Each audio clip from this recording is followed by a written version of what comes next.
નમસ્કાર મિત્રો, જય હિન્દ, જય ભારત. મિત્રો, ગુજરાત રાજ્યની વિધવા બહેનો માટે એટલે કે ગંગા સ્વરૂપ બહેનો માટે આજે સરકાર દ્વારા સૌથી મોટી ભેટ જાહેર કરવામાં આવી છે. મિત્રો, આજ તારીખ 1/5/2026 વિધવા મહિલાઓ માટે 5 મોટા લાભો જાહેર થયા છે, જે હવે સીધા ઘરે બેઠા બેઠા જ મળશે. મિત્રો, જો તમે પણ આ યોજનાનો લાભ લેવા માંગો છો તો વિડીયોને છેલ્લે સુધી જોજો. અને હા, આવી ઉપયોગી માહિતી માટે આપણી ચેનલને સબસ્ક્રાઈબ કરો અને વિડીયોને લાઈક જરૂર કરજો. મિત્રો, વિધવા મહિલાઓ માટે સરકાર દ્વારા સૌથી 5 મોટા લાભો જાહેર કરવામાં આવ્યા છે. તેની અંદર ગંગા સ્વરૂપા બહેનોને આર્થિક અને સામાજિક સુરક્ષા આપવા માટે આ મહત્ત્વના 5 લાભો નક્કી કરવામાં આવ્યા છે. તો એને આપણે સ્ટેપ બાય સ્ટેપ વાત કરીશું.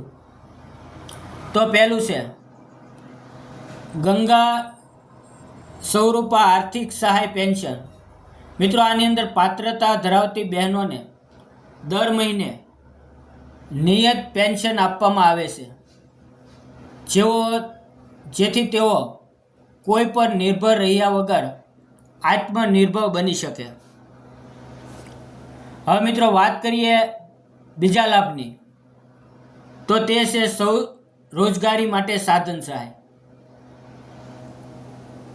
આ યોજનાથી તે પોતાનો નાનો વ્યવસાય શરૂ કરવા માટે બહેનોને તાલીમ આપવામાં આવે છે અને 5,000 સુધીની સાધન સહાય અથવા તો લોન આપવામાં આવે છે. હવે મિત્રો, ત્રીજા સ્ટેપની વાત કરીએ તો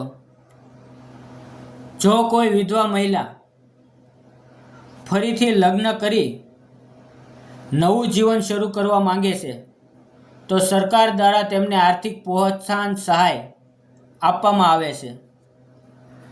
અને 4 નંબરની વાત કરીએ તો વિધવા માતાના બાળકોના અભ્યાસ અને ઉછેર માટે સરકાર દ્વારા શિષ્યવૃત્તિ એટલે કે સ્કોલરશિપ અને શૈક્ષણિક સહાયની વિશેષ સુવિધા આપવામાં આવે છે.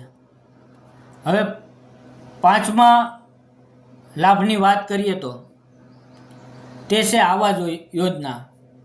મિત્રો, ઘર વિહોણી નિરાધાર વિધવા બહેનોને PM આવાસ યોજના હેઠળ ઘર બનાવવા માટે સહાયમાં પ્રાથમિકતા આપવામાં આવે છે.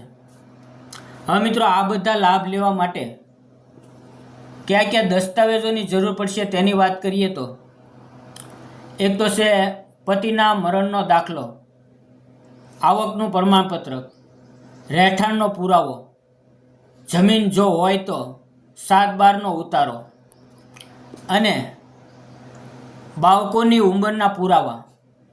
અને વિકલાંગ હોય, બાળક હોય કે પોતે હોય તો વિકલાંગ માટે મેડિકલ સર્ટિફિકેટ. આટલા ડોક્યુમેન્ટ તમારે જરૂર પડશે. હવે વાત કરીએ અરજીની પ્રક્રિયા અને ફોર્મ વિશે. તો મિત્રો, જિલ્લા સમાજ સુરક્ષા અધિકારી અથવા તો પ્રાંત અથવા કલેક્ટરની કચેરી ઉપરથી અથવા તો જિલ્લા પ્રાંત અધિકારીની કચેરીમાં તમને આનું ફોર્મ મળી જશે. મિત્રો, ફોર્મ ભર્યા પછી ક્યાં જમા કરાવવાનું તેની વાત કરીએ તો જિલ્લા પ્રાંત અધિકારીની કચેરીમાં આ ફોર્મને જમા કરવાનું છે. અને જો કોઈ બહેનો તાલીમ લેવા માંગતી હોય તો તેને માનવ ગરિમા યોજના હેઠળ તાલીમ આપી અને સહાય આપવામાં આવે છે.